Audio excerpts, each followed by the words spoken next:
আজকে আমাদের লোকনাথ মন্দিরে যাবার কথা ছিল।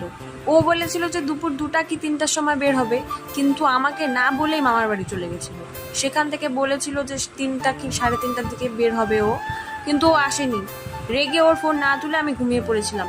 হঠাৎ করেই দেখি ও আমাদের বাড়িতে গেট খুলে দেখি হাজির। আর আমি তো অবাক হয়ে গেলাম, কিন্তু আমি আসতেই চাইনি কোনো মতে। তারপর আমরা দুজনে রেডি হয়ে এই যে বের হলাম। লোকনাথ মন্দির খুঁজতে খুঁজতে আর লোকনাথ মন্দির পেলাম না। একটা সীতারাম মন্দিরে ঢুকেছিলাম, কিন্তু ওখানেও পুজো হচ্ছিল। ওখানে প্রসাদ টোসাদ খেয়ে আমরা একটু এই যে রাস্তার ভিউটা খুব সুন্দর ছিল, আর ওকে বলছিলাম যে এইভাবে একটু ভিডিও করে দে। ভিডিও টিডিও করে তারপর আমরা একটু খাওয়া দাওয়া করে বাড়ি চলে আসছি। তো আজকের ব্লগটি তোমাদের কেমন লাগলো আমাকে জানাও, আর আমাদের দুজনকে কেমন লাগছে একসাথে সেটাও বলো, আর কমেন্ট করো যদি এরকম ব্লগ আরও তোমরা দেখতে চাও।